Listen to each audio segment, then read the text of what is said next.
ప్రభువునందు ప్రియులారా, దైవ గ్రంథంలో మనం దేవుని యొక్క వాక్యము మనం చదువుకున్నాము. పరిశుద్ధ గ్రంథమైనటువంటి బైబిల్లో నుండి కొన్ని లేఖన భాగాలు మనం చదువుకున్నాం. లూకాసు వార్త 2వ అధ్యాయము 10వ వచనాన్ని మనం చదువుకున్నాం. లూకాసు వార్త 2వ అధ్యాయం 10వ వచనం నుండి, అయితే ఆ దూత,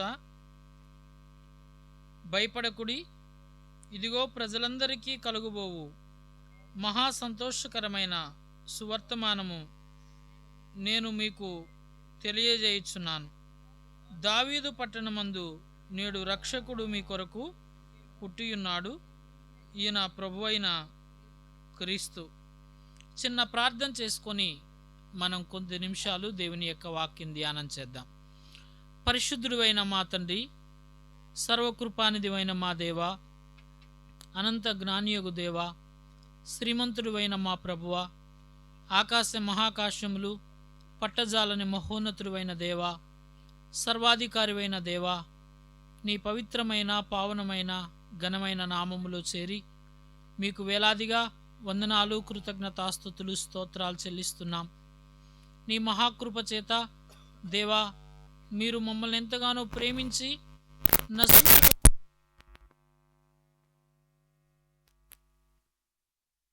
చెల్లిస్తున్నాము. నైనా మీరు మమ్మలను ప్రేమించి మా పాపములు క్షమించి మీ రక్తంతో కడిగి నీ బిడ్డలుగా స్వీకరించినందుకై స్తోత్రం చెల్లిస్తున్నాము. మీరు అనుగ్రహించినటువంటి ఆ గొప్ప రక్షణ భాగ్యాన్ని బట్టి మీకు కృతజ్ఞతాస్తుతులు, స్తోత్రాలు చెల్లిస్తున్నాము. ప్రభువా, నిత్య నాశనము నుండి, పాపము నుండి, శాపము నుండి, అగ్నిగుండము నుండి మమ్మల్ని రక్షించిన విధానాన్ని బట్టి మీకు స్తోత్రాలు, వందనాలు చెల్లిస్తున్నాం. ఈ సాయంకాల సమయంలో నీ పాద సన్నిధిలో ప్రభువా, మేము మీ వైపు చూస్తుండగా నీ వాక్యమును చదువుకొని నీ వర్తమానమును నాయన మేము వినాలని ఆశపడుతూ ఉండగా మీ దయగల మాటలు ఈ స్థలమందు మీరే మాకు వినిపించి మహిమ పొందుమని ప్రార్థన చేస్తున్నాము. నిలబడినవాడు అల్పుడు, నిష్ప్రయోజకుడు, నీ సిలువ చాటును మరుగుపరిచి మీరే మాట్లాడుమని, ఈ ప్రాంతంలో అనేక మందిని రక్షించుమని నీ పాదముల దగ్గర ప్రార్థన చేస్తున్నాం. ముందుగా రక్షింపబడిన బిడ్డలను బట్టి, కుటుంబాలను బట్టి స్తోత్రాలు చెల్లిస్తున్నాం. ఈ ప్రాంతంలో నివాసం చేస్తున్న ప్రతి కుటుంబం నిమిత్తమై నీ పాద సన్నిధిలో ప్రార్థన చేస్తున్నాం. దయగల మా తండ్రి, ఎవరూ నశించి నరకానికి వెళ్లకుండా మారు మనసు పొంది దైవరాజ్యానికి వారసులు కాగలుగునట్లు మీ దయపాలించుమని, మీ కృప చూపించుమని యేసు ప్రభు అమూల్యమైన నామములో స్తోత్రం చెల్లించి ప్రార్థించి వేడుకుంటున్నాం తండ్రి, ఆమేన్. మీ అందరికీ యేసు ప్రభు నామంలో వందనాలు తెలియచేస్తున్నాను. ప్రభువునందు ప్రియులారా, మీరందరూ కూడా కొద్ది నిమిషాలు మరి నిద్రపోకుండా మేల్కొని కొద్దిసేపు దేవుని యొక్క వాక్యం వినాలని మీ అందరికీ నేను మనవి చేస్తున్నాను. కొద్ది నిమిషాలు మనము దేవుని యొక్క వాక్యాన్ని ధ్యానం చేద్దాం. మనం దైవ గ్రంథంలో దేవుని యొక్క వాక్యాన్ని చదువుకున్నాము ప్రియులారా. యావత్ ప్రపంచం అంతటిలో కూడా ఎంతోమంది ఎన్నెన్నో మంచి మాటలు చెప్పారు, కానీ దేవాతి దేవుడు సర్వలోకాన్ని సృజించినటువంటి ఆ సృష్టికర్త అయిన చెప్పినటువంటి మాటలు మనం వినడం ఎంతైనా ఆశీర్వాదము ప్రియులారా. దేవుని మాటల్లో జీవమున్నది. దేవుని మాటల్లో ఏముంది చెప్పండి? జీవమున్నది. కాబట్టి ఆ జీవము గల మాటలు మనం ఏం చేయాలి? తప్పక వినాలి. కాబట్టి వింటే ఏముంది? జీవమున్నది. వినకపోతే ఏమున్నది? చాలా నష్టము ఉన్నది ప్రియులారా. ఎవరు చెప్పిన మాటలు? ఇవెవరు చెప్పిన మాటలు? దేవుడు చెప్పిన మాటలు. మనుషుల చెప్పిన మాటలు ఉన్నవి, దేవుడు చెప్పిన మాటలు ఉన్నవి. అయితే దైవ గ్రంథమైనటువంటి బైబిల్లో ఎవరు చెప్పిన మాటలు ఉన్నవి? దేవుడు చెప్పిన మాటలున్నవి. ఈ మాటలు మనం తప్పక చదవాలి.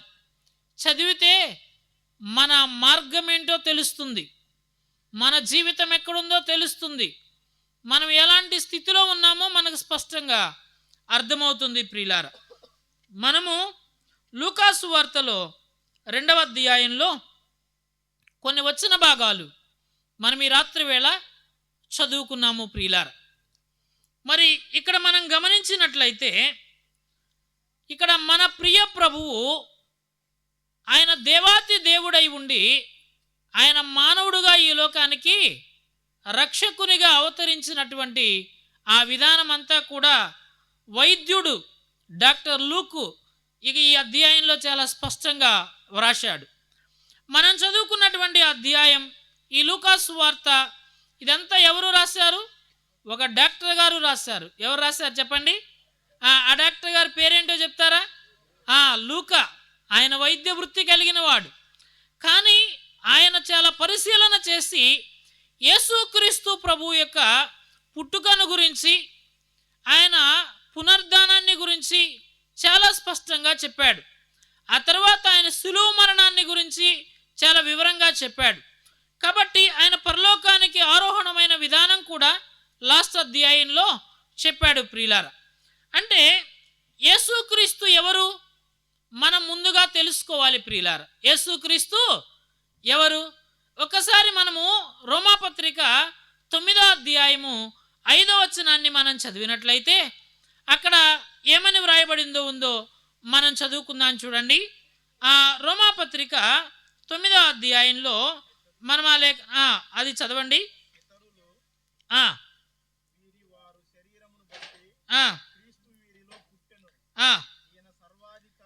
ఈయన సర్వాధికారి అయిన దేవుడై ఉండి నిరంతరము స్తోత్రార్హుడై ఉన్నాడు అనే మాట మనం చదువుతున్నాం.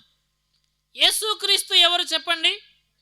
యేసుక్రీస్తు ఎవరు అంటే సర్వాధికారి అయిన దేవుడు మాత్రమే కాకుండా ఆయన నిరంతరము స్తోత్రార్హుడై ఉన్నాడు అనే మాట మనము చదువుకుంటున్నాము. ప్రియులారా, ఆయన సర్వము మీద అధికారం కలిగినటువంటి వాడు, 3 లోకాల మీద అధికారం కలిగిన వాడు, యావత్ ప్రపంచం మీద అధికారం కలిగినటువంటి వాడు, సృష్టి మీద అధికారం కలిగిన వాడు, సముద్రం మీద అధికారం కలిగిన వాడు, గాలి మీద అధికారం కలిగిన వాడు, అన్నింటి మీద ఆయన ఎవరు చెప్పండి?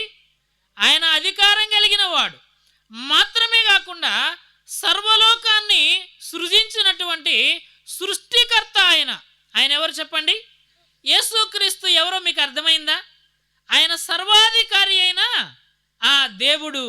ఆయనకి అన్నింటి మీద ఏమున్నది? అధికారం ఉన్నది. భూమి మీద ఆయనకు అధికారం ఉన్నది, పరలోకంలో ఆయనకు అధికారం ఉన్నది, అగ్ని గుండం మీద కూడా ఆయనకి ఏమున్నది? అధికారం కలిగి ఉన్నది. దేవునికి లోబడని వానికి నిత్య నరకం ఆరని అగ్నికి పంపించే అధికారం కూడా ఎవరికి ఉన్నది? ఎవరికి ఉంది చెప్పండి? దేవునికి మాత్రమే ఉన్నది. ప్రియులారా, ఆయన ఎవరు అంటే సృష్టికర్త అయిన దేవుడు. యేసుక్రీస్తు ఎవరు? సృష్టికర్త అయినటువంటి దేవుడు. ఆయన సర్వాధికారి అయినటువంటి దేవుడు. అసలు మానవుని యొక్క పుట్టుకను గురించి దైవ గ్రంథం ఏమని సెలవిస్తుంది, దేవుడు ఏమని సెలవిస్తున్నాడు అని మనం ఆదికాండంలో మనం ఆలోచన చేస్తున్నట్లయితే మనం అక్కడ చాలా స్పష్టంగా మనం చదువుకుంటున్నాము. ప్రియులారా, అంటే 6 దినములు యావత్తు సృష్టిని దేవుడు చేశాడు. చేసి ప్రతిదీ మంచిదిగా ఆయన చేశాడు. ప్రతిదీ మంచిదిగా ఆయన చేశాడు. 6వ దినమున ఏం చేశాడు చెప్పండి? 6వ దినమున మానవుణ్ణి చేశాడు. 6వ దినమున ఎవరిని చేశాడు? మానవుణ్ణి చేశాడు. మానవుణ్ణి చేసి అసలు ఈ సృష్టి అంతా ఎవరి కోసం చేశాడు? సూర్యుని ఎవరి కోసం చేశాడు? చంద్రుని ఎవరి కోసం చేశాడు? సముద్రాలను ఎవరి కోసం చేశాడు? యావత్తు సృష్టిని కూడా దేవుడు మానవుని కొరకే ముందుగా చేశాడు. అంటే మానవుని కన్నా ముందుగా అవన్నీ సృజించాడు, అవన్నీ చేశాడు. ప్రియులారా, అయితే తర్వాత అవన్నీ సృజించిన తర్వాత మానవుని కూడా దేవుడు సృజించాడు, చేశాడు. అంటే ఆయన సృజించినటువంటి ఈ భూమి దేనితో ఉన్నది? బంగారంతోనా మట్టితోనా? దేనితోన? మట్టితో ఉన్నది. మట్టిని తీసుకొని మనుషుణ్ణి చేసి ఏం చేశాడు? ఓ బొమ్మగా చేసి ఆ మనిషికి ఏమిచ్చాడు? జీవము ఇచ్చాడు ప్రియులారా. అంటే మనిషిని చేసింది ఎవరో మీరు చెప్పండి. ఇప్పుడు మనిషిని చేసింది ఎవరు? అర్థమవుతుందా మీకు అందరికీ? మనిషిని చేసింది ఎవరు? దేవుడు. ఇప్పుడు అసలు అది తిరగబడింది. ఇప్పుడు మనిషి ఏం చేస్తున్నాడు చెప్పాలి మీరందరూ కూడా. మీకు అర్థమైంది. ఇప్పుడు మనిషి ఏం చేస్తున్నాడు? దేవుణ్ణి చేస్తున్నాడు. అది దేవునికి చాలా బాధాకరమైనటువంటి విషయం. అది చాలా కష్టమైనటువంటి విషయంగా మనం బైబిల్ గ్రంథంలో చూస్తున్నాం. అంటే ప్రభువునందు ప్రియులారా, ఇక్కడ మనం ఆలోచన చేస్తున్నట్లయితే ఆదికాండం మనం చదివినట్లయితే ఆదికాండంలో 2వ అధ్యాయం 3వ అధ్యాయంలో కొన్ని సంఘటనలు మనం కానీ జ్ఞాపకం చేసుకున్నట్లయితే మానవుని యొక్క చరిత్ర అక్కడ ఆరంభమైనట్లుగా మనము చూస్తున్నాము ప్రియులారా. అక్కడ దేవుణ్ణి మనము చూస్తున్నాం. అక్కడ ఎవరిని చూస్తున్నాం? దేవుణ్ణి మనం చూస్తున్నాం. సాతానును కూడా మనం చూస్తున్నాం. ఎవరిని చూస్తున్నాం? సాతానును కూడా మనము చూస్తున్నాం. అంటే మానవుల మీద ఇద్దరు ప్రభావం ఉన్నట్లుగా చూస్తున్నాం. ఎంతమంది ప్రభావం ఉన్నది? ఇద్దరి ప్రభావం ఉన్నది. అంటే దేవుని యొక్క ప్రభావం ఉన్నది, సాతాను యొక్క ప్రభావము ఉన్నట్టుగా మనం చూస్తున్నాము ప్రియులారా దైవ గ్రంథంలో. అయితే ఇక్కడ దేవుడు మానవుణ్ణి చేసి నిర్మించి జీవమిచ్చి అక్కడ ఏం చేశాడంటే ఆయనకు సాటి అయిన ఒక సహాయమును చేసి వారిద్దరిని కలిపి భార్యాభర్తలుగా చేసి ఒక ఏదెను అనే ఒక తోటలో ఉంచాడు. ఏదెననే ఒక తోటలో ఉంచాడు. ఇప్పుడు దేవునికి వారెవరు? దేవుడు చేశాడు కాబట్టి వారెవరు పిల్లలు చెప్పండి? వారు దేవుని పిల్లలు. మనమందరం ఎవరు పిల్లలం? మనమందరం దేవుని పిల్లలం. ఎందుకు? దేవుడు మనల్ని చేశాడు కాబట్టి మానవులందరూ ఎవరు పిల్లలు? అందులో కులం లేదు, మతం లేదు, ఇంకేమీ లేదు, రంగు భేదం లేదు. మానవులందరూ ఎవరి పిల్లలు? ఎవరి పిల్లలు చెప్పండి? దేవుని పిల్లలే. అయితే అక్కడ ఏదెను తోటలోనికి దేవుడు వచ్చి ప్రతిరోజు కూడా చల్లబొట్టున వారితో ముచ్చటించి వారు ఎంత దేవునితో ఉన్నప్పుడు ఎంతో ఆనందంగా, సంతోషంగా, సమాధానంగా, శాంతియుతంగా ఉన్నారు. అయితే వారు మంచిగా ఉండడము ఎవరికి ఇష్టం లేదు చెప్పాలి మీరు? ఎవరికి ఇష్టం లేదు? అందరిటే చూడండి. ఎవరికి ఇష్టం లేదు? సాతానుకి ఇష్టం లేదు. ఆనాటి నుండి ఈనాటి వరకు కూడా దేవుడేమో మనం సంతోషంగా ఉండాలని కోరుకుంటున్నాడు, అపవాది ఏమో మనము సంతోషంగా ఉండకూడదని కోరుకుంటున్నాడు ప్రియులారా. అక్కడ ఏదెనులో ఎవరు ప్రవేశించారు? సాతాను ప్రవేశించాడు. దేవుడేమని చెప్పాడు అంటే ఈ ఏదెను తోటలో ఆదామవకులకు ఆ కాలంలో వారికి ఆహారం ఇచ్చాడు. ఆ కాలంలో దేవుడు వారికి ఇచ్చిన ఆహారం ఏంటి చెప్పండి?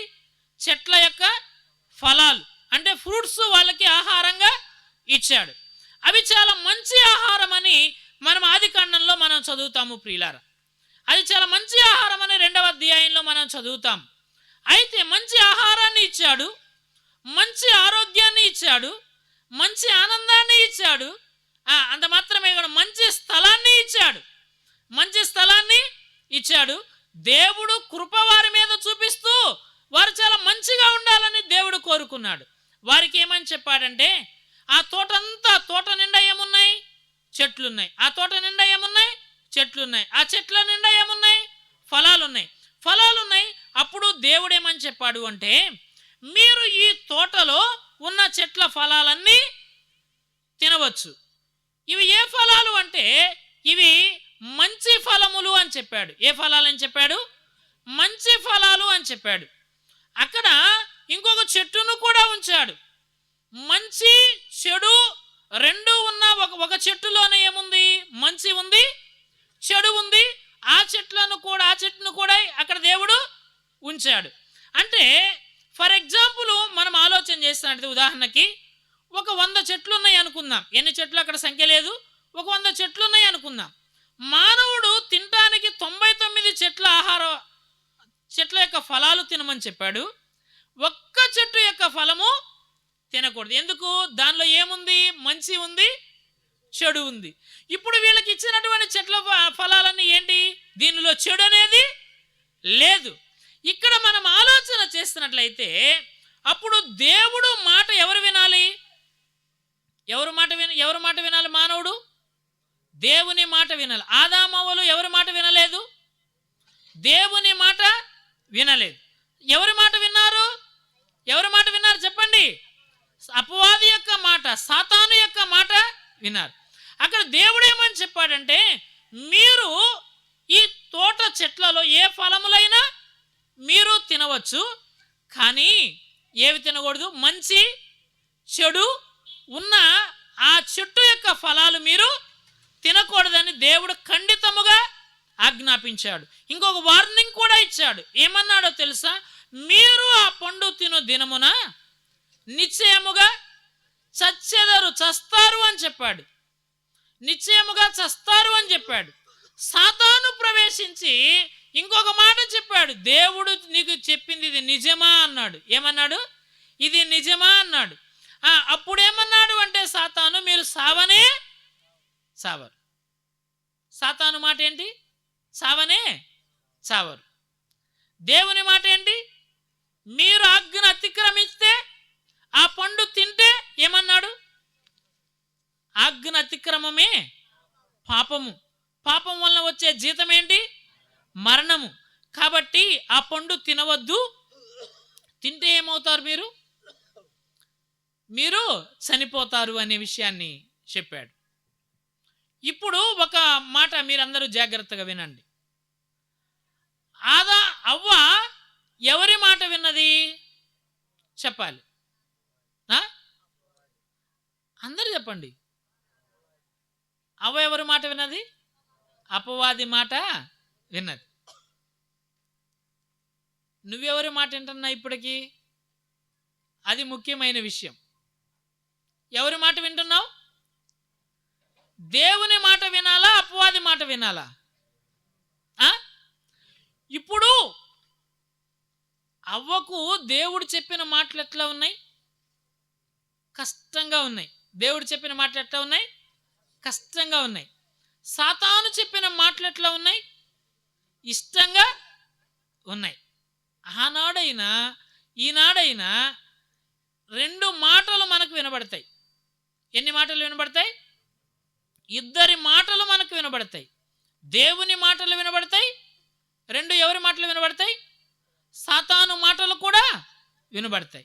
అంటే దేవుడేమో మనం బాగుపడాలని కోరుకుంటున్నాడు, సాతానేమో మనము చెడిపోవాలని కోరుకుంటున్నాడు. ఎన్ని గుంపులు ఉన్నారు ఇప్పుడు ఈ ప్రపంచంలో? ఈ ప్రపంచంలో 2 గుంపుల వారు ఉన్నారు. దేవుని మాట వినే గుంపు ఉన్నది, దేవుని మాట వినని గుంపు ఉన్నది ప్రియులారా. అందువలన దేవుని మాట విననటువంటి వారికి నిత్య నరకము, ఆరణ్యగ్ని సిద్ధముగా ఉంది. కాబట్టి ఆ ఘోరమైనటువంటి ఆ నిత్య నరకం తప్పించుకోవాలని, అందువలన దేవుడు ఆయన శిష్యులను ఏర్పాటు చేసుకొని, మీరు సర్వలోకమునకు వెళ్ళి సర్వ సృష్టికి సువార్త ప్రకటించండి, నమ్మి బాప్తిస్మం పొందినవాడు రక్షింపబడును, నమ్మని వానికి శిక్ష విధింపబడును అని దేవుడు ఆయన శిష్యులను ప్రపంచం మొత్తానికి ఆయన పంపించినట్లుగా బైబిల్ గ్రంథంలో మనం చదువుతున్నాం. అయితే ఇక్కడ చస్తారు అని చెప్పింది ఎవరు? చావరు అని చెప్పింది ఎవరో మీరు చెప్పాలి. చెప్పండి. చస్తారు అని ఎవరు చెప్పారు? దేవుడు చెప్పాడు. ఎందుకు చస్తారు అని చెప్పాడు? ఆజ్ఞ అతిక్రమిస్తే, పండు తింటే, ఆ పండు తిను దినమున మీరు నిశ్చయముగా చచ్చెదరు అని చెప్పాడు. సాతానేమన్నాడు? దేవుడు చెప్పింది ఇది నిజమా? మీరు చావనే. బైబిల్ గ్రంథంలో ఉంది కదా. ఒక్కసారి 3వ అధ్యాయం చూడండి. మొదటి మాట 2వ అధ్యాయంలో, తర్వాత 2వ మాట 3వ అధ్యాయంలో చదువుకుందాం. ఆదికాండం 2వ అధ్యాయం, 17వ వచనం చదువుకుందాం. 17వ వచనం మనం చదువుకుందాం. అయితే మంచి చెడ్డల తెలివినిచ్చు వృక్ష ఫలములు తినకూడదు, నీవు వాటిని తినుదినమున నిశ్చయముగా చచ్చెదవని నరునికి ఆజ్ఞాపించాను. ఎవరికి ఆజ్ఞాపించాడు? ఎవరు ఆజ్ఞాపించారు? దేవుడు ఆజ్ఞాపించాడు. ఎవరికి ఆజ్ఞాపించాడు? నరునికి ఆజ్ఞాపించాడు. అసలు నరుని చేసింది ఎవరు? దేవుడే. నరునికి జీవం ఇచ్చింది ఎవరు? దేవుడే. ఏమని చెప్పాడు? ఏది చెడ్డదైదో అది దానిని ముట్టవద్దు, దాని జోలికి వెళ్ళవద్దు, ఆ చెడు వైపుకు నువ్వు ప్రయాణం చేయవద్దు. అది ప్రయాణం చేస్తే అది ప్రమాదం, అది నీకు నష్టం, అది నీకు కష్టం కలిగిస్తుంది, నీకు శాపం కలిగిస్తుంది, నేను నిత్య నరకానికి నడిపిస్తుంది అని దేవుడు తప్పక చెప్పాడు. ఇప్పుడు చూడండి 3వ అధ్యాయం, 3వ అధ్యాయం 4వ వచనం చదువుకుందాం. చూడండి. తర్వాత లేదా మొదటి వచనం కూడా చదవండి. మొదటి వచనం కూడా, దేవుడైన యెహోవా చేసిన సమస్త భూజంతువులలో సర్పము యుక్తిగలదై ఉండెను. అది ఆ స్త్రీతో, ఇది నిజమా?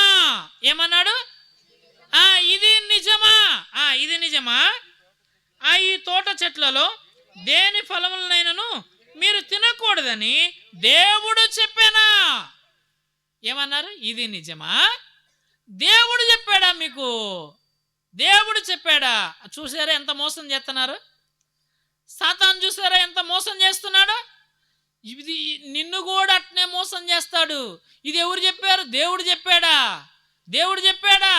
దేవుడు చెప్పాడా అని నిన్ను గుచ్చి గుచ్చి గుచ్చి గుచ్చి క్వశ్చన్లు వేసి మోసం చేస్తాడు అపవాది. అయితే ఏమన్నాడు? 4వ వచనం చూడండి. 4వ వచనం, అందుకు సర్పము మీరు చావనే. ఏమన్నారు? సాతాను ఏమన్నాడు చెప్పండి? చావనే. ఇప్పుడు మిమ్మల్ని ఒక ప్రశ్న అడుగుతా, చెప్పండి. ఎవరి మాట నిజం? అందరు చెప్పండి, పర్వాలేదు. ఇంకోసారి అందరు చెప్పండి. దేవుని మాట నిజము. ఆయన ఎవరు? నిజమైన దేవుడు. ఆయన నిజము పలికే దేవుడు, సత్యాన్ని చెప్పే దేవుడు. కానీ అపవాది ఏం చేశాడో తెలుసా? వారిని మోసము చేశాడు. ఆనాటి నుండి ఇంకొక మాట అన్నాడు 5వ వచనంలో. ఏమని అన్నారు? ఒకసారి చదువుకుందాం చూడండి. 5వ వచనం, మీ కన్నులు తెరవబడిననియు మీరు మంచి చెడ్డలను ఎరిగిన వారై దేవదూతల వలె ఎట్ట ఉంటారని చెప్పాడు. సాతాను చేసే మోసం ఇట్ట ఉంటుందండి. సిగరెట్ తాగు, దానిలో ఉన్న మజాకా నీకేం తెలుసు అంటాడు. అర్థమైందా? సాతాను చెప్పే మాటలెట్టుంటాయి చెప్పండి. పొగ తాగితే సిగరెట్ పెట్టి మీద ఏం రాసి ఉంటుంది చెప్పండి? పొగ త్రాగడం ఆరోగ్యానికి హానికరమని హెచ్చరిక ఉంటుంది. దేని మీదండి హెచ్చరిక ఉండేది?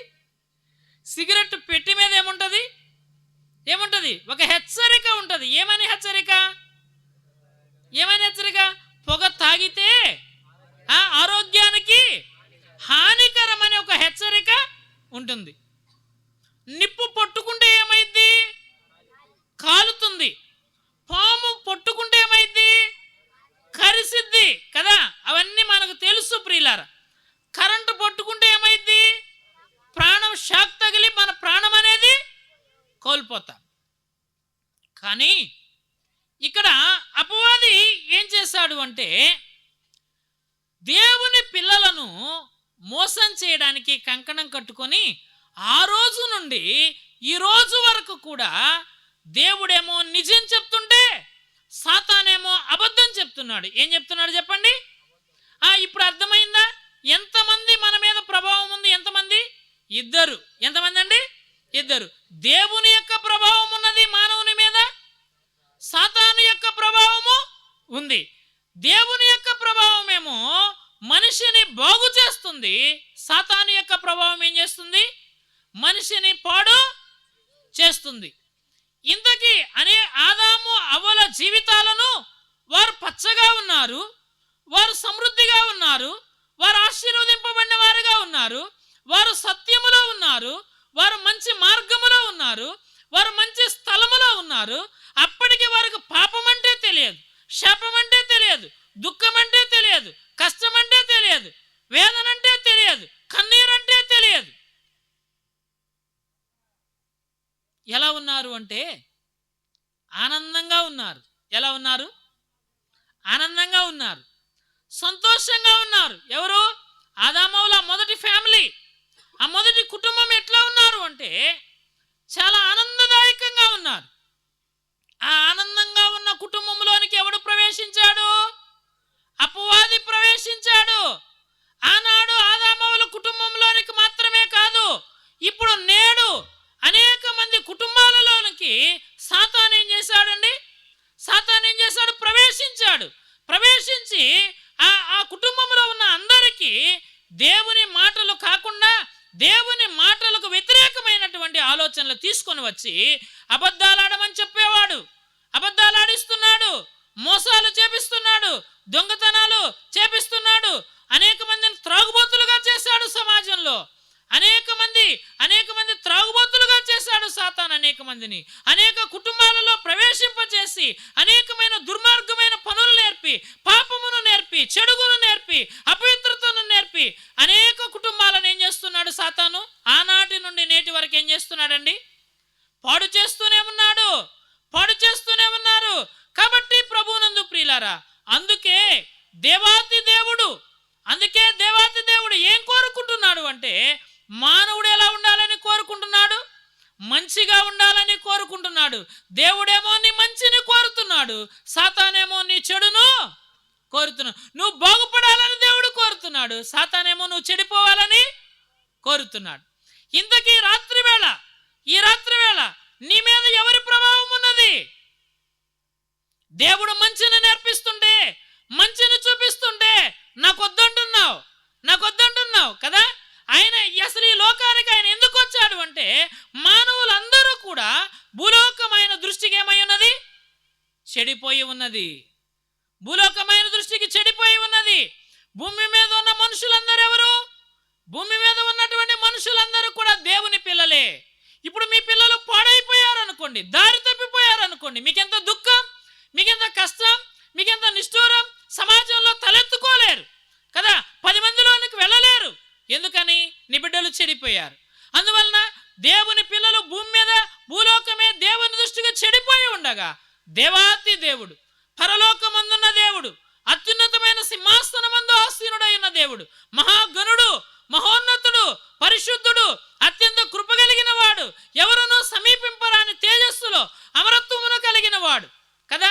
అలాంటి తేజోమయుడైనటువంటి దేవుడు మనందరినీ ప్రేమించి మనం నశించి నరకానికి పోతుండగా, ఆరణ్య అగ్నికి వెళుతూ ఉండగా దేవాతి దేవుడు ఏమయ్యాడో తెలుసా? భూలోకానికి మానవుడుగా వచ్చాడు. ఎందుకు? దేవుణ్ణి ఎవరు చూడలేరు. చూస్తారా ఎవరన్నా? ఎవరూ చూడలేరు. యోహాను భక్తుడే, ప్రియమైన శిష్యుడు. యోహాను ఏమన్నాడు? దేవుణ్ణి ఎవరు ఎన్నడూ చూడలేదు. మనం ఆయన రూపాన్ని చూడలేము. అయితే మానవుడు చెడిపోయి ఉండగా, పాపముల చేత, అపరాధాల చేత చచ్చినటువంటి వాడై ఉండగా దేవాతి దేవుడు ఈ లోకానికి మానవుడుగా వచ్చాడు. రక్త మాంసములలో పాలివాడయ్యాడు. 33.5 సంవత్సరాలు ఈ లోకానికి, 33.5 సంవత్సరాలు ఈ లోకంలో ఉన్నాడు. ఈ లోకంలో ఉండి ఆయన కాలము సంపూర్ణమైనప్పుడు అందరి పాప పరిహారం కొరకై సిలువలో ఏమయ్యాడు? బలి అయ్యాడు. చేతుల్లో చీలలు, పాదముల మేకులు, శిరస్సున ముండ్ల కిరీటం, కన్నుల అగ్నిజ్వాలైనవి, నాలుక దౌడంటు కట్టుకొని పోయింది, వీపు నాగడిసాల వల్ల దున్నబడినది. భూమి ఆకాశమునకు మధ్య సిలువలో యేసుక్రీస్తు ప్రభువారు నీ కొరకు వేలాడతీయబడ్డాడు. ఎందుకంటే మానవునికి అంటి ఉన్న పాపం పోవాలి అంటే, ఆ శాపం తొలగిపోవాలి అంటే ఏం కావాలి చెప్పండి? యేసుక్రీస్తు ప్రభు రక్తం కావాలి. ఏం కావాలి? రక్తం కావాలి. ఎందుకంటే ఏ తల్లిదండ్రులకైనా బిడ్డలు చెడిపోయినప్పుడు ఎంతో బాధ. పరలోకమందున్న దేవునికి కూడా భూలోకంలో ఉన్న వారందరూ కూడా ఆయన బిడ్డలు కాబట్టి వారు దారి తప్పిపోయి ఉన్నారు. వారు ఏమైపోయారు? దారి తప్పిపోయి ఉన్నారు. ఎందుకంటే మరలా వారిని దారిలోనికి తేవడానికి ఆయన మానవుడు. దేవుడేమయ్యాడు చెప్పండి? మానవుడయ్యాడు ప్రియులారా. దేవుడేమయ్యాడు? మానవుడయ్యాడు. ఆయన మానవుడై 33.5 సంవత్సరాలు ఈ లోకంలో జీవించి మన కొరకు కలువరి శిలువలో గొప్ప త్యాగం చేశాడు. ఎందుకంటే మనలను మన పాపముల నుండి ఆయన ఏం చేస్తాడు? తప్పిస్తాడు, విడిపిస్తాడు. ఆయన రక్తంతో కడుగుతాడు, నీతిమంతులుగా చేస్తాడు, పరిశుద్ధులుగా చేస్తాడు, శ్రేష్టమైన వారిగా చేస్తాడు, యోగ్యులుగా చేస్తాడు, ప్రేమ కలిగిన వారిగా చేస్తాడు. ఆయన చేయడానికే ఈ లోకానికి వచ్చాడు. కాబట్టి ప్రభునందు ప్రియులారా, ఆనాటి నుండి ఈనాటి వరకు కూడా దేవుడు మానవునికి మంచి మార్గం చూపిస్తున్నాడు. ఏ మార్గం చూపిస్తున్నాడు? మంచి మార్గం చూపిస్తున్నాడు. సాతానేమో చెడు మార్గాన్ని చూపిస్తున్నాడు. ఒక మాట చదువుకుందాం లూకాసు వార్తలో. ఎందుకంటే దేవుడు మానవునికి ఏమిస్తాడో సాతాను ఏం చేస్తాడో ఒక మాట మనం లూకాసు వార్తలో చదువుకుందాం. మనము 8వ అధ్యాయం చూడండి. లూకాసు వార్త 8వ అధ్యాయంలో ఒక మాట మనము ఈ సందర్భంలో మనం జ్ఞాపకం చేసుకుందాం. లూకాసు వార్త 8వ అధ్యాయము 12వ వచనం మనం చదువుకుందాం. 12వ వచనం అంటే మానవుని విషయంలో సాతాను యొక్క వైఖరి మనం ఇక్కడ చూస్తున్నాము ప్రియులారా. ఒకసారి చూడండి.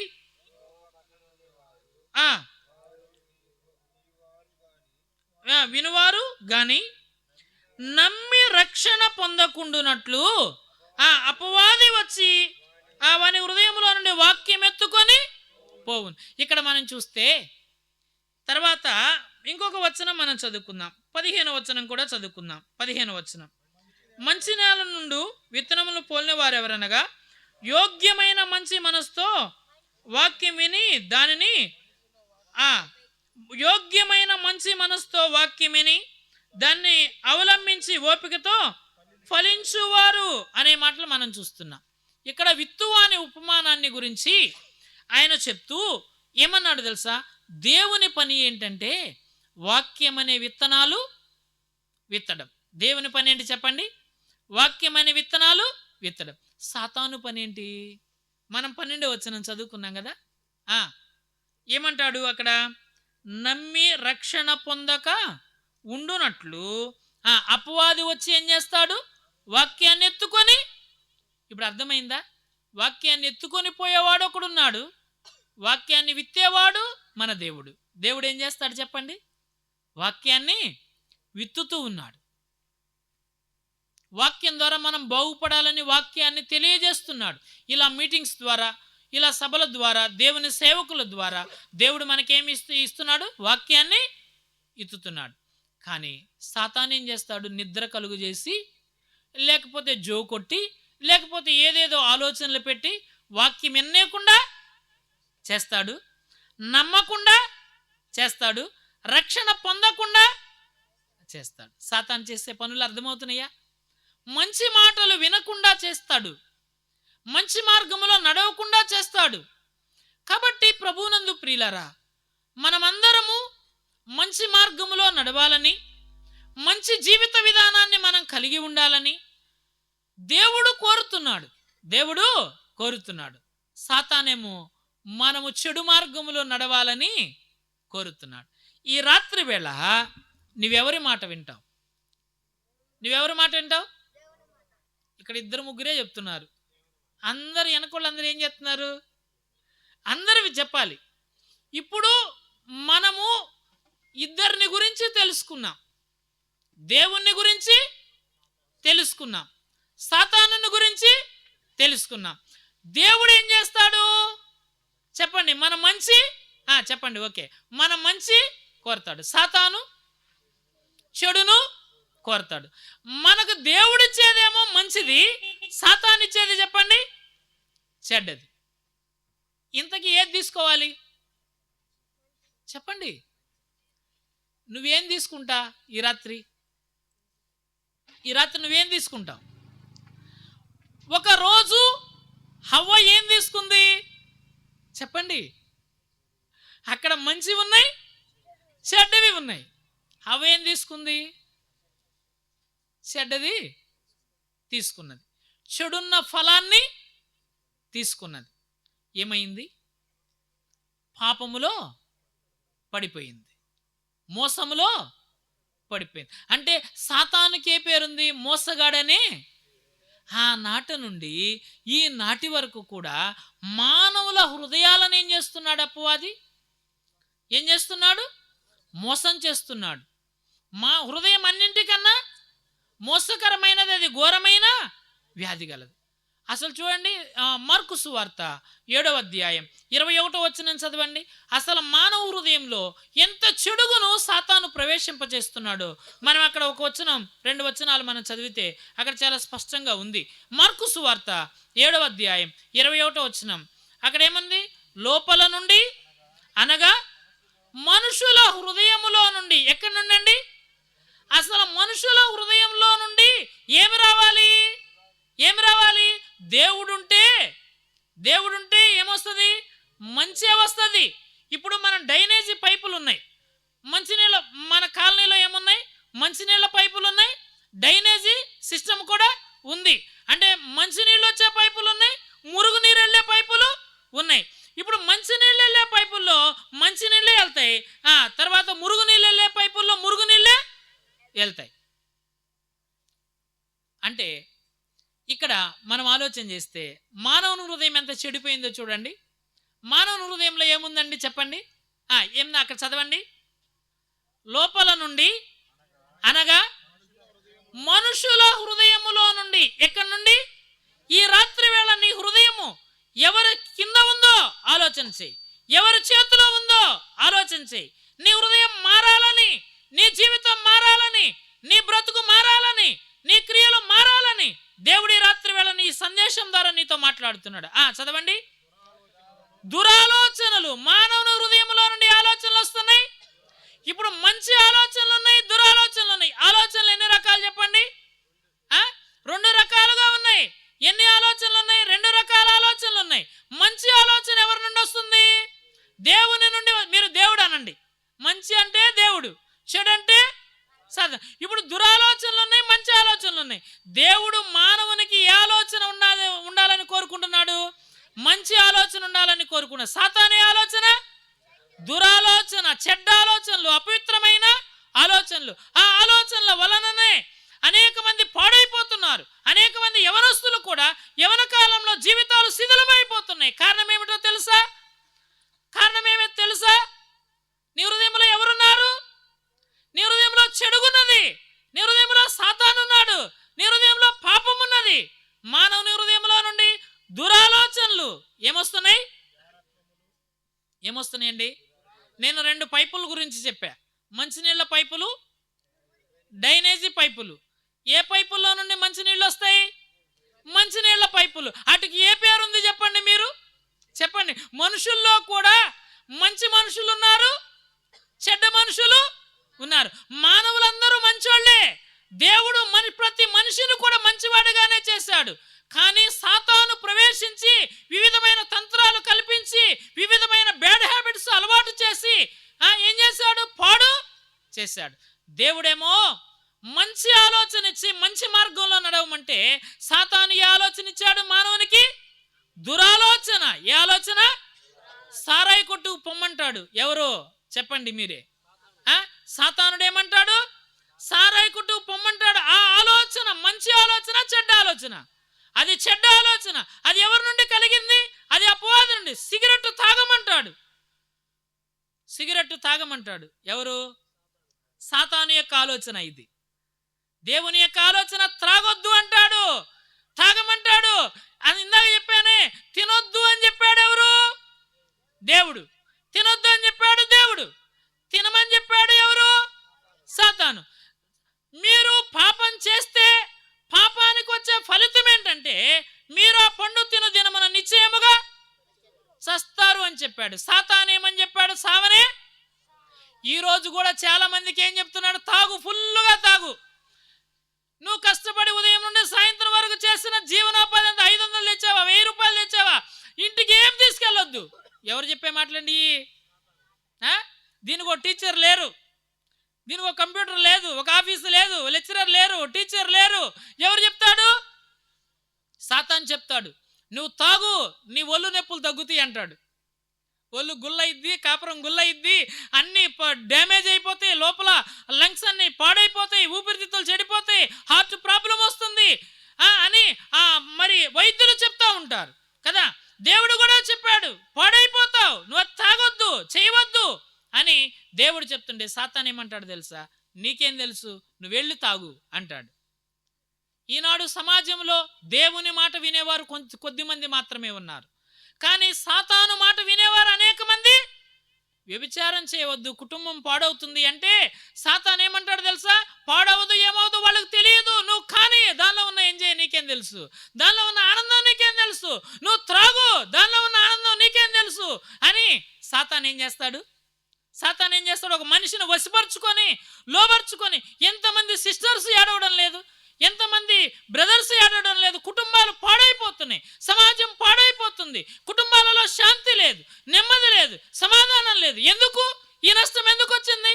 ఈ పాపం ఎందుకు ప్రవేశించింది? కారణం ఏమిటో తెలుసా? అపవాది మానవుని వశపరుచుకున్నాడు. అపవాది అనేకమైన చెడ్డవి చదవండి, అక్కడ ఏమున్నది? మార్కు సువార్త 7:21 ఏమున్నది? మనుషుల హృదయంలో నుండి అనగా దురాలోచనలను, జారత్వము, ఏమి అంటే సాతాను ఏం చేయమంటాడు? జారత్వము అంటే వివాహం కాకముందే వేరే స్త్రీని ప్రేమించి అక్రమంగా తిరుగు, అన్యాయంగా తిరుగు, చదువు పాడైనా పర్వాలేదు అని కాలేజీకి స్కూల్కి కాలేజీకి పంపిస్తుంటే పిల్లలు ఏం చేస్తున్నారు? నేను మొన్న ఒక ఊరు ప్రకాశం జిల్లా వాక్యం చెప్తానికి వెళ్ళా. ప్రకాశం జిల్లా వాక్యం చెప్తానికి వెళ్తే ఒక కుటుంబంలో 2 భార్యాభర్తలు టీచర్స్. వారు ఒక వివాహానికి వెళ్ళొస్తూ, పెళ్ళికి వెళ్ళొస్తూ బైక్ యాక్సిడెంట్ జరిగి స్పాట్లో చనిపోయారు. వాళ్ళకి ఒక అబ్బాయి. ఆ అబ్బాయి 8వ తరగతి చదువుతున్నాడు. నేను వాళ్ళ బ్రదర్ చర్చికి వస్తారు. వాళ్ళ బ్రదర్స్ 2 చర్చికి వస్తారు. ఒక సిస్టర్ గారు, ఒక టీచరు, ఆవిడ కూడా చర్చికి వస్తుంది. నేను వాళ్ళు చనిపోయారు కదా, ఆ బాబు ఒక్కడే ఉన్నాడు కదా, నేను అన్నాను ఆ బాబు ఎట్లా ఉన్నాడు అని నేను అడిగా. ఆ బాబు ఎట్లా ఉన్నాడని అడిగితే వాళ్ళ బాబాయ్ ఏమని చెప్పాడు తెలుసా? ఆ అబ్బాయిని హాస్టల్లో ఉంచాము, ఆ అబ్బాయి జీవితం బాగులేదన్నాడు. ఏమైంది బ్రదరు అన్న. ఏమైంది బ్రదరు అంటే అక్కడ పనిచేసే స్కూల్ టీచరే 8వ తరగతి అబ్బాయితో అక్రమ సంబంధం పెట్టుకొని, 2 పిల్లలు ఉన్నారంట, ఆమెకి వివాహం అయిందంట. అక్రమ సంబంధం పెట్టుకొని ఆ అబ్బాయి జీవితాన్ని పాడు చేస్తుంది, ప్రార్థన చేయండి బ్రదర్ అని ఏడ్చాడండి. ప్రార్థన ఎంత వయసు అండి అబ్బాయిది? 13 సంవత్సరాలు ఉంటాయి అంతే. కానీ ఎందులో పడిపోయాడు? పాపంలో. అసలు ఆ కుటుంబం నెమ్మది లేదు. ఆ కుటుంబంలో అబ్బాయి తల్లిదండ్రులు ఏమయ్యారు? గవర్నమెంట్ స్కూల్ టీచర్సే చనిపోయారు యాక్సిడెంట్లో. ఇప్పుడు అబ్బాయికి అక్కడ నేనన్నాను, హాస్టల్ అక్కడ నుంచి స్కూల్ మార్పించవచ్చుగా అన్న. ఏమన్నారో తెలుసా? వీళ్ళ నాన్న ఉద్యోగము అబ్బాయికి ఏమైనా వచ్చిద్దని 8వ తరగతి నుంచి 10వ తరగతికి షిఫ్ట్ చేయించాము, ఆ స్కూల్లో వాళ్ళే ఆ పని చేశారు అని చెప్పాడు. ఇంకా అబ్బాయి బయటికి రావడానికి లేదని. చూసారా? అంటే చిన్న పిల్లలను కూడా పాపం ఏం చేస్తుంది? కబళించి వేస్తుంది. యవనస్తులారా జాగ్రత్తగా ఉండండి. మీ జీవితంలో ఎవరికి స్థానం ఇస్తారు? దేవునికా సాతానుకా? వివాహం కాకముందు జారత్వం, ఇంకేమున్నది? జారత్వాన్ని సమాజానికి అలవాటు చేస్తాడు అపవాది. దాని నుండి దేవుడు విడిపించాలని కోరుతున్నాడు. దురాలోచనలను, జారత్వములను, దొంగతనాలు. ఏమి నేర్పిస్తాడు సాతాను? దొంగతనాలు నేర్పిస్తారు కదా. దొంగతనాలు నేర్పిస్తాడు, దొంగలుగా చేస్తాడు. దొంగతనం చాలా పాపం. సాతాను సాతాను చేసే కార్యాలన్నీ కూడా సమాజాన్ని, కుటుంబాన్ని, వ్యక్తిని పాడు చేసే పాపాలు. యేసుక్రీస్తు ఏం చేస్తాడంటే దొంగతనముల నుండి ఏం చేస్తాడు?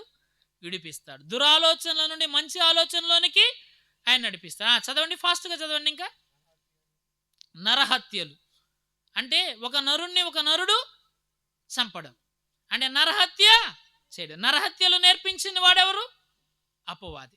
చూడండి, వ్యభిచారములను, అంటే వ్యభిచారం అంటే వివాహమైన తరువాత ఒక వ్యక్తి కలిగి ఉండే అక్రమ సంబంధాన్ని ఏమంటాము? వ్యభిచారము అంటాం. జారత్వం అంటే వివాహం కాకముందు యవనస్తులు చేసే పాపాన్నేమో జారత్వం అంటాం. వివాహమైన తర్వాత చేసే పాపాన్ని ఏమంటాం? వ్యభిచారం అంటాం. అంటే సాతాను ఇవన్నీ కూడా సమాజంలో ప్రవేశపెట్టి, అంటే ఇవన్నీ ఉన్న సమాజం ఉందా లేదా ఈ లోకంలో? మన ఊర్లో ఉన్నారా లేరా ఇలాంటి వాళ్ళు? ఉన్నారు. అన్ని ఏరియాల్లో ఉన్నారు, అన్ని మతాల్లో ఉన్నారు, అన్ని కులాల్లో ఉన్నారు, అన్ని జాతుల్లో ఉన్నవారు, చదువుకున్న వాళ్ళలో ఉన్నారు, చదువు లేని వారిలో ఉన్నారు, పేదవారిలో ఉన్నారు, ధనికుల్లో ఉన్నారు, దరిద్రుల్లో ఉన్నారు, స్త్రీలలో ఉన్నారు, పురుషుల్లో ఉన్నారు, యవనస్తుల్లో ఉన్నారు. చదవండి, ఏమన్నారు?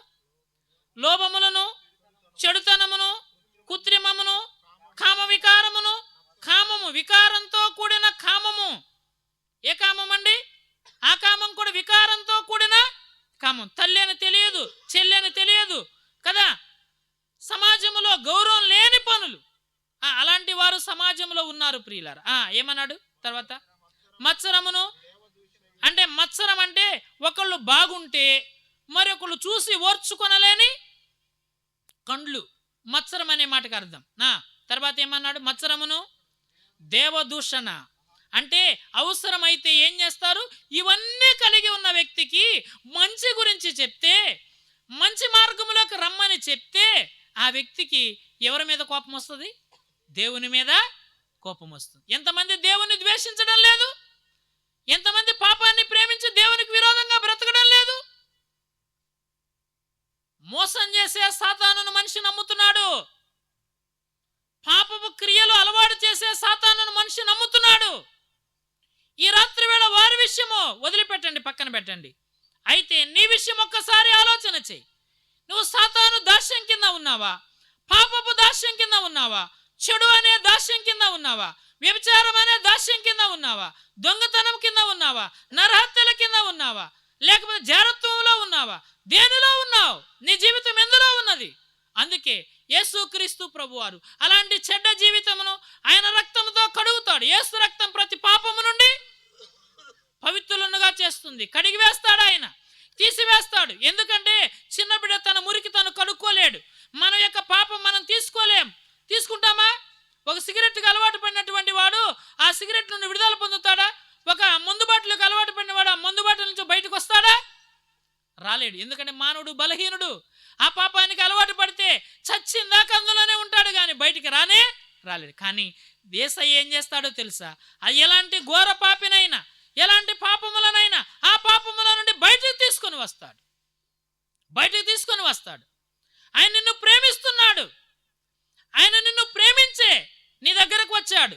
ఆయన నిన్ను ప్రేమించే ఆయన రక్తంను ధారపోశాడు. ఆ రక్తంతో నీ ప్రతి పాపాన్ని ఏం చేస్తాడు? ఆయన కడుగుతాడు, ఆయన బాగు చేస్తాడు. అర్థమైందా?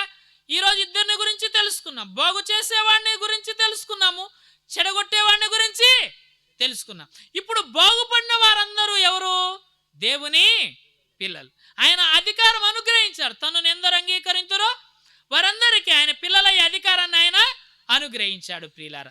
అయితే సాతాను ఏం చేస్తాడు అంటే చెడును అలవాటు చేసి దానిలో ముంచి తేల్చి నిత్య నరకానికి వెళ్తారు అలాంటి వాళ్ళు. అందుకే మనము నశించి నరకానికి వెళ్ళడం దేవునికి ఇష్టం లేక ఏం చేశాడు అంటే ఈ ప్రతి పాపం, యేసు రక్తం ప్రతి పాపము నుండి నిన్ను పవిత్రునిగా చేస్తుంది. అంటే అపవిత్రపరిచేవాడు సాతాను, పవిత్రపరిచేవాడు దేవుడు. నీకు పవిత్రత కావాలా, అపవిత్రత కావాలా? ఏది కావాలి? నిర్ణయం నీదే. నేను ఒకరోజు నిర్ణయం చేసుకున్నా, ఏమనంటే నేను కూడా సాతాను దాస్యములో ఉన్నవాడిని, సాతాను చేతిలో చేయి వేసి అపవిత్రమైన జీవితాన్ని జీవించిన వాడిని. కానీ నేను దేవుని యొక్క వాక్యం వినగా ప్రభు నా జీవితాన్ని మార్చాడు.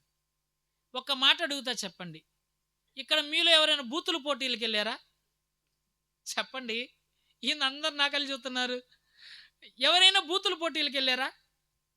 చాలా మంచోళ్ళు మీరు, ఎవరు వెళ్ళాల. కానీ మా ఊరు అంత దుర్మార్గమైంది. మా ఊర్లో బూతుల పోటీలు పెట్టారు.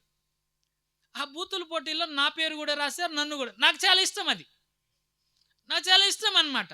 ఆ పోటీలకు నేను కూడా వెళ్ళా. అదృష్టమో దురదృష్టమో ప్రైజులు పెట్టారు 3. ఫస్ట్ ప్రైజ్ నాకే వచ్చింది. దేనిలో చెప్పాలి మీరు? దేనిలో? బూతులు అంటే అంతగా బూతులు తిట్టేవాడిని. మా అమ్మ ఏడ్చింది, మా నాయనమ్మ ఏడ్చింది నా కోసం. ఎందుకంటే వీడు జీవితం చూస్తే పాడైపోయే జీవితంగా ఉంది, సాతాను దాస్యములో ఉండిపోయాడు. అప్పుడు మా నాయనమ్మ ప్రార్థన చేయడం ప్రారంభం చేసింది, ఏడ్చి, ప్రభువా, వీడు పెద్దవాడైతే ఎంత దుర్మార్గుడవుతాడో, ఇప్పటికే బూతుల పోటీలకు వెళ్ళి ప్రైజ్ తీసుకొని ఇంటికి వచ్చాడు ప్రభువా, వీడిని రక్షించు ప్రభువా అని నా కోసం ప్రార్థన చేయడం ప్రారంభం చేసింది. ఒకరోజు ఇట్లానే మీటింగ్స్ జరుగుతున్నాయి మా ఊర్లో. దేవుని సేవకులు వాక్యం చెప్తా ఉన్నారు. నేను కూడా 3 రోజులు వెళ్ళాను. 2 రోజులేమో నిద్రపోయాను, ఇంకా ఇంటికి వచ్చేసా. 3వ రోజు ఆయన ఏం చెప్పారో, నేను చిన్నోడిని, అప్పుడు నేను 10th క్లాస్ చదువుతున్నా.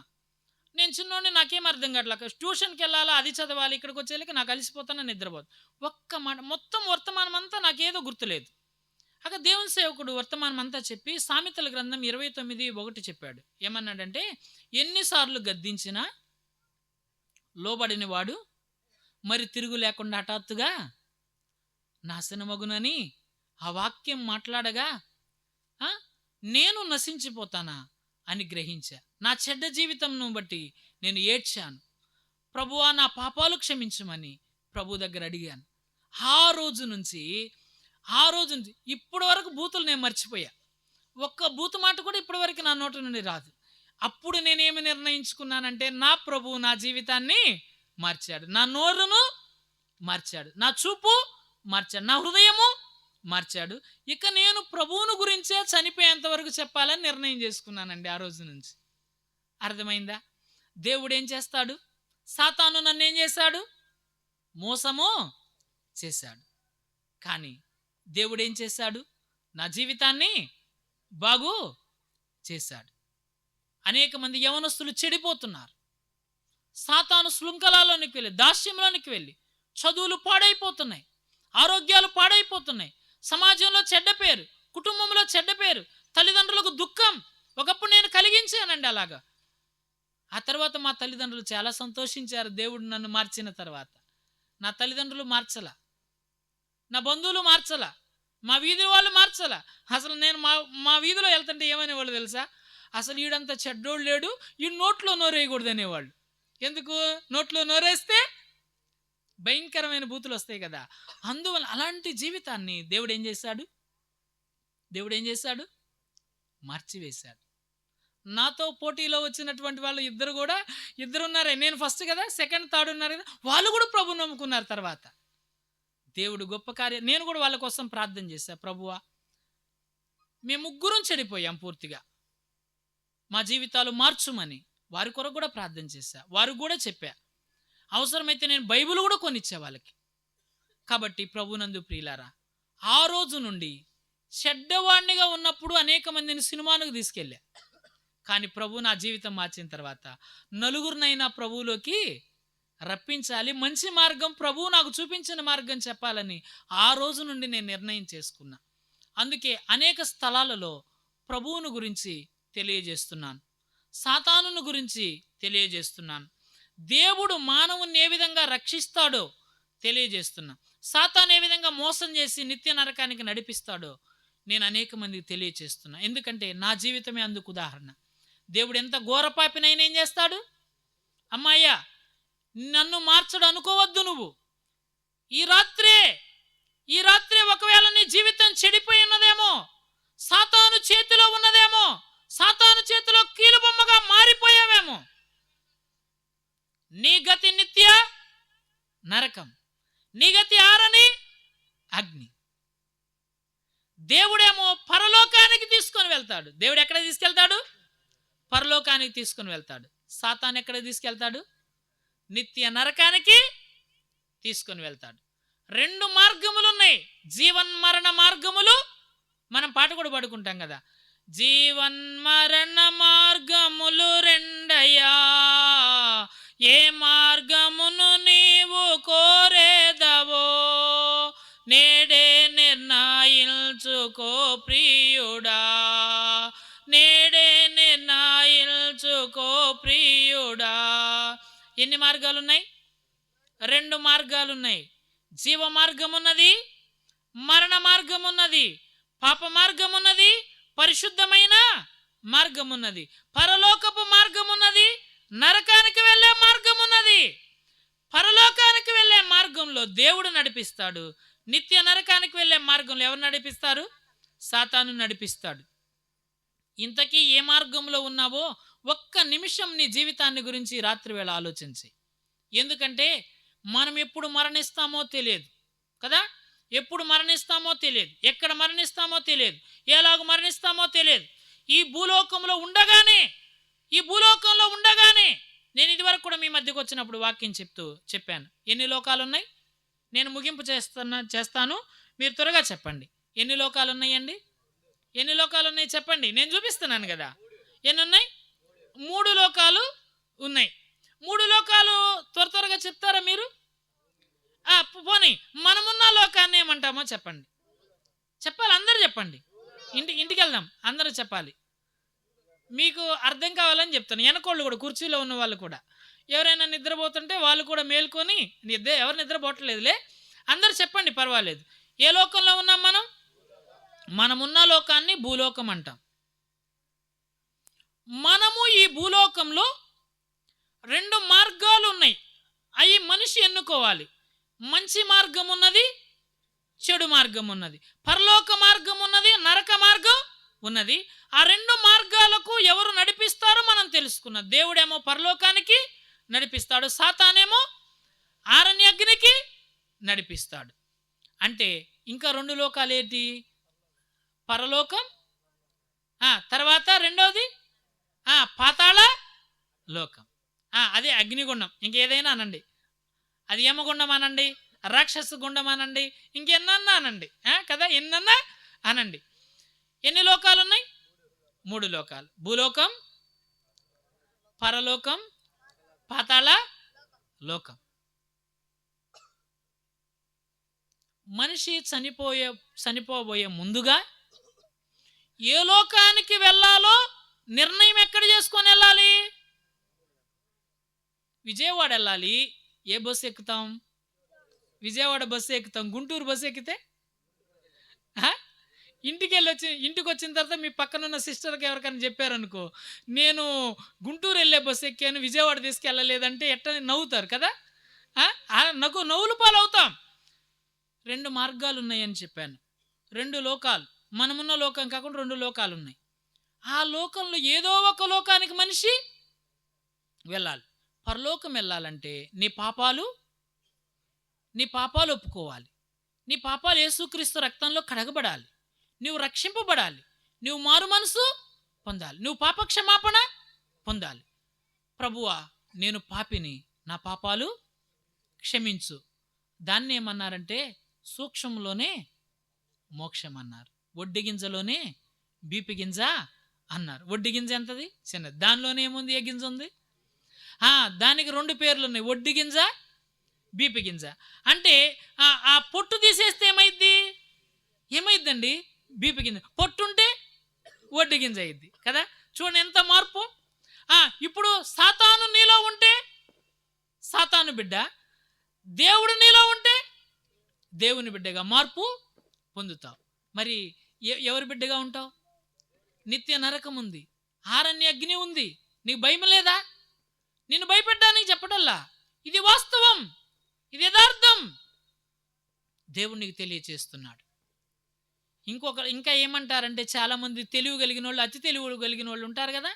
తెలివి కలిగిన వాళ్ళు కానీ అతి తెలివి కలిగిన వాళ్ళు ఏమంటారంటే, మీరేమన్నా చూసొచ్చారా అంటారు. ఏమంటారు చెప్పండి? మీరేమన్నా చూసొచ్చారా అంటారు. నేను వాళ్ళను ఒక క్వశ్చన్ వేస్తున్నా. ఏంటంటే, ఈ భూలోకాన్ని మీరెవరన్నా చూసొచ్చారా?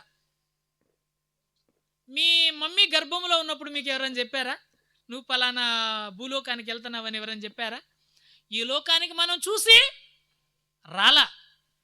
మనం వెళ్ళే లోకానికి కూడా చూసి వెళ్ళాం. తోమాతో దేవుడు చెప్పాడు, తోమా తోమా, చూసి నమ్మిన వానికంటే చూడక నమ్మిన వారు ధన్యులు. ఇప్పుడు మనం ఏం చేస్తున్నాం? చూడక నమ్ముతున్నాం. విశ్వాసం అంటాం. దాన్ని ఏమంటాం? బిలీఫ్ ఉంచితే రిలీఫ్ ఇస్తాడు దేవుడు కదా.